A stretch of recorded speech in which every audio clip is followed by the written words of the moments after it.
نحمده ونصلي على رسوله الكريم اما بعد فاعوذ بالله من الشيطان الرجيم بسم الله الرحمن الرحيم رب اشرح لي صدري ويسر لي امري واحلل عقدة من لساني يفقهوا قولي۔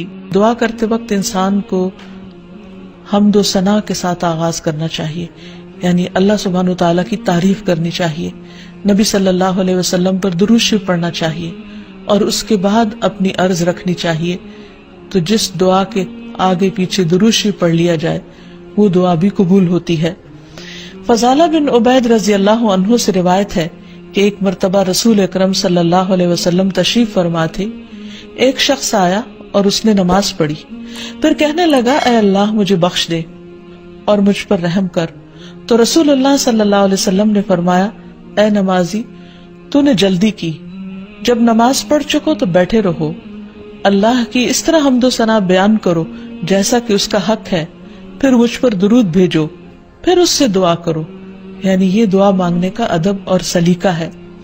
پھر اسی طرح یہ ہے کہ انسان کی دعاؤں کی قبولیت میں بعض اوقات اس کے گناہ حائل ہوتے ہیں، اور جب انسان استغفار کرتا ہے، توبہ کرتا ہے تو دروازے کھل جاتے ہیں۔ اسی لیے انسان جب دعا کرے تو اس کے ساتھ ساتھ اپنے رب سے توبہ اور استغفار کرے۔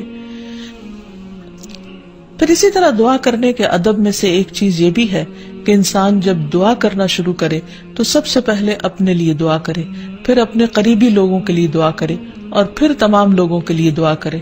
کہ بعض اوقات ہم سمجھتے ہیں ہماری دعا قبول نہیں ہوئی، اور شیطان کا کام یہ ہوتا ہے کہ وہ بندے کے دل میں مایوسی پیدا کرے۔ جب بھی انسان کے دل میں ایسا خیال آئے کہ اس کی دعا قبول نہیں ہوئی تو اسے ہمیشہ یاد رکھنا چاہیے کہ رسول اللہ صلی اللہ علیہ وسلم نے قبولیت دعا کے مختلف قسمیں یا طریقے بتائے ہیں۔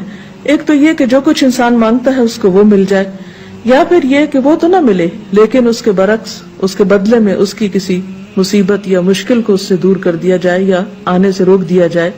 تیسری صورت یہ کہ دنیا میں تو انسان کو اس دعا کے صلے میں کچھ نہ ملے، لیکن قیامت کے دن وہ تمام دعائیں اس کے اعمال نامے میں شامل کر کے اسے ان کا بہترین بدلہ یا جزا دی جائے۔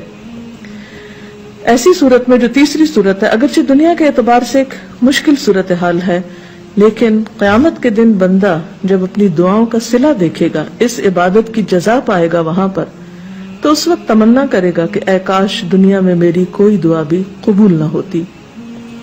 لیکن دعا کی قبولیت کے لیے پھر کچھ شرائط ہیں۔ ایک بات تو یہ اس میں جو سب سے پہلے کہ انسان کا رزق حلال ہو، کیونکہ حرام کھانا انسان کی دعاؤں کی قبولیت میں رکاوٹ کا سبب ہوتا ہے۔ پھر اسی طرح جب انسان اللہ سے دعا مانگے تو اس وقت بہت توجہ کے ساتھ دعا کرے، کیونکہ حدیث میں آتا ہے کہ اللہ سبحانہ وتعالی غافل دل کی دعا قبول نہیں کرتے، یعنی ایک انسان مانگ رہا ہے لیکن اس کو پتہ ہی نہیں کہ وہ کیا مانگ رہا ہے، صرف رٹے رٹائے کچھ لفظ زبان سے نکال رہا ہے یا سنی سنائی کوئی بات دہرا رہا ہے، لیکن اس کے دل سے وہ بات نہیں نکل رہی ہے، وہ مانگنا نہیں، بس کچھ الفاظ کا پڑھ دینا ہے، تو یہ طریقہ بھی درست نہیں۔ پھر اسی طرح ہم دیکھتے ہیں کہ دعا سے بڑھ کر کوئی چیز اللہ کے ہاں معزز نہیں۔ حدیث میں آتا ہے لیس شیء اکرم علی اللہ من الدعاء، کہ اللہ کے نزدیک دعا سے زیادہ عظمت والا کوئی عمل نہیں۔ ایک اور حدیث میں آتا ہے وَلَا يُرَدُّ الْقَضَاءُ إِلَّا الدُّعَاءُ وَلَا يَزِيدُ فِي الْعُمْرِ إِلَّا الْبِرُّ، کہ تقدیر کو دعا کے علاوہ کوئی چیز نہیں بدل سکتی، یعنی انسان کی جو تقدیر ہے جو لکھی ہوئی ہے اس میں تبدیلی دعا کی وجہ سے ہو سکتی ہے، کیونکہ اللہ تعالیٰ کے ہاتھ میں ہے سب کچھ۔ یمحو اللہ ما یشاء ویثبت، جو چاہتا ہے اللہ مٹا دیتا ہے اور جو چاہتا ہے ثابت کر دیتا ہے، لکھ دیتا ہے۔ تو بات یہ ہے کہ انسان کو ہمیشہ مانگتے رہنا چاہیے اور پورے جزم کے ساتھ، ارادے اور عزم کے ساتھ مانگنا چاہیے۔ کبھی یہ نہیں کہنا چاہیے کہ اگر تو چاہے تو قبول کر لے، نہیں چاہے تو نہ کرے، نہیں۔ انسان دعا مانگتے وقت پورا یقین رکھے کہ اللہ تعالیٰ اس کی دعا قبول کر سکتا ہے، اور واقعی قبول کرتا ہے، کیونکہ حدیث میں آتا ہے رسول اللہ صلی اللہ علیہ وسلم نے فرمایا ان ربکم حی کریم یستحیی من عبدہ اذا رفع یدیہ الیہ فیردہما صفرا، تمہارا رب بڑا حیا کرنے والا اور سخی ہے جب بندہ اس کے حضور ہاتھ اٹھاتا ہے تو انہیں خالی لوٹاتے ہوئے اسے شرم آتی ہے. یعنی اللہ تعالیٰ جو مالک الملک ہے، تمام خزانے اس کے ہاتھ میں ہیں. وَلِلَّهِ خَزَائِنُ السَّمَاوَاتِ وَالْأَرْضِ، آسمان و زمین کے سارے خزانوں کی کنجیاں اس کے پاس ہیں، ان کا مالک وہ ہے. لہٰذا ایسا نہیں کہ کبھی انسان کی دعا قبول نہ ہو تو اس کا سبب یہ ہو خدا نخواستہ کہ وہ دینے پہ قادر نہیں، وہ دیتا ہے اور وہ خالی ہاتھ نہیں لوٹاتا بندے کو. بس صرف فرق یہ ہے کہ قبولیت کے کئی طریقے ہو سکتے ہیں.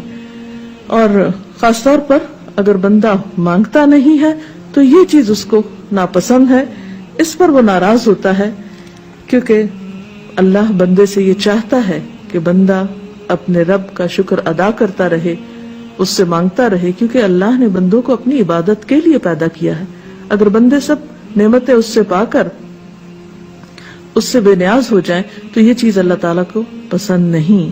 خصوصیت کے ساتھ جیسے دعا کی قبولیت کے اوقات ہیں، مثلا آذان سن کر اس کا جواب دینے کے بعد دعا قبول ہوتی ہے. تہجد کے وقت کی یعنی رات کا آخری پہر جو ہوتا ہے اس وقت دعا قبول ہوتی ہے.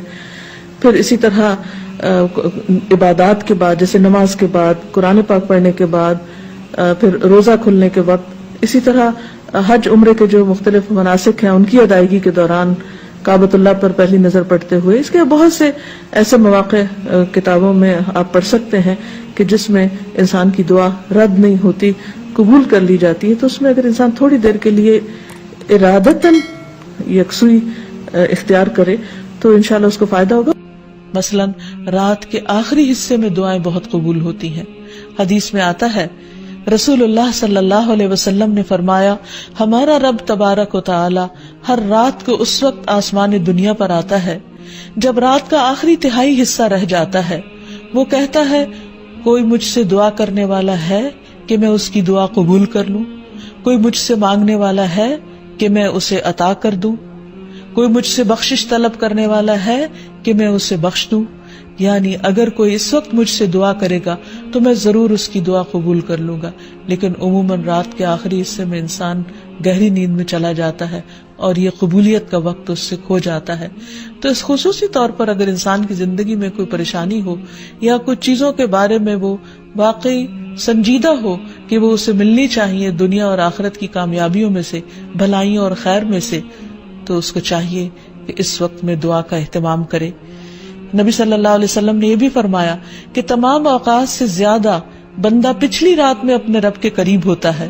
پس اگر تم سے ہو سکے تو تم اس گھڑی میں اللہ کو یاد کرنے والوں میں سے بن جاؤ تو ضرور بن جاؤ. پھر اسی طرح آذان کے بعد اور اقامت سے پہلے دعا قبول ہوتی ہے. یعنی مؤذن جب آذان دے رہا ہو تو جو الفاظ وہ دہرا رہا ہو ان کو دہراتے جانا چاہیے، سوائے حی علی الصلاۃ اور حی علی الفلاح کے کہ اس کے جواب میں لا حول ولا قوت الا باللہ پڑھنا چاہیے. اور جب مؤذن آذان کہہ چکے تو آذان کے بعد کی دعا پڑھ کے درود شریف پڑھ کر جو بھی انسان کے دل میں حاجت ہو وہ اپنے رب کے سامنے رکھے تو وہ دعا ایک قبولیت کا وقت ہوتا ہے. اس وقت آسمان کے دروازے کھلتے ہیں، تو اس وقت انسان کو یہ وقت ضائع نہیں کرنا چاہیے اور چھوٹی چھوٹی چیزیں بھی اپنے رب سے مانگتے چلے جانا چاہیے تاکہ انسان کسی انسان کا محتاج نہ ہو. پھر اسی طرح سجدہ میں انسان اپنے رب کے بہت قریب ہوتا ہے، اس وقت دعائیں خوب سنی جاتی ہیں تو خوب انسان کو پکارنا چاہیے. فرض نماز کے بعد دعا قبول ہوتی ہے، تو فرض نماز کے بعد آیت الکرسی پڑھنا اور دعا مانگنا انسان کے فائدے میں ہے، بجائے اس کے کہ انسان فوراً مصلی سے اٹھ جائے یا ادھر ادھر کی باتیں شروع کر دے. پھر اسی طرح جمعے کے دن ایک خاص گھڑی ہوتی ہے جس میں انسان کی دعا قبول ہوتی ہے، اور اس کے بارے میں ایک روایت میں آتا ہے کہ وہ جمعے کے دن کی آخری گھڑی ہوتی ہے. تو بہرحال جمعے کے دن خصوصی طور پر دعاؤں کے مانگنے کا اہتمام کرنا چاہیے. پھر اسی طرح ماہ رمضان میں ہر دن اور رات میں ایک گھڑی ایسی ہوتی ہے کہ جس میں دعا قبول ہوتی ہے، اس وقت بھی زیادہ سے زیادہ دعائیں مانگنی چاہیے. عرفہ کے دن اللہ سبحانہ وتعالی سب سے زیادہ لوگوں کو جہنم کی آگ سے آزاد کرتا ہے، تو اس دن وہاں کے لوگ جو حج پر گئے ہیں وہ تو دعائیں مانگتے ہی ہیں، اور جو لوگ نہیں بھی جا سکے وہ بھی اس دن کی برکت سے فائدہ اٹھاتے ہوئے خوب دعائیں کریں. پھر اسی طرح بارش ہوتے وقت بھی دعا قبول ہوتی ہے. پھر زمزم پیتے وقت دعائیں قبول ہوتی ہیں. قرآن مجید کی تلاوت کے بعد دعا قبول ہوتی ہے. تو انسان کو ان مواقع سے خوب فائدہ اٹھانا چاہیے. پھر اسی طرح مریض اور میت کے پاس جو دعائیں کی جاتی ہیں وہ بھی قبول ہوتی ہیں. تو اللہ تعالیٰ سے دعا ہے کہ وہ ہماری دعاؤں کو بھی سن لے اور ہمیں قبولیت کے اوقات سے بھرپور فائدہ اٹھانے کی توفیق دے اور ہمیں دعائیں مانگنے کے آداب سکھا دے کہ نماز جمعہ ختم ہو جائے. نمبر 6، جمعہ ہی کے دن نماز عصر کے بعد کی آخری ساعت، یعنی عصر کے بعد سے آخر تک. ان اوقات کے ساتھ ساتھ قلبی خضوع و خشوع ضروری ہے اور بارگاہ رب العالمین میں عجز و انکسار، ذلت و خاکساری، تضرع اور الحاح اور رقت قلب بھی، اور دعا کرنے والے کا رخ قبلے کی طرف ہو، کامل طہارت کے ساتھ ہو، اپنے دونوں ہاتھ بارگاہ الہی میں اٹھائے اور سب سے پہلے اللہ تعالیٰ کی حمد و ثنا بجا لائے.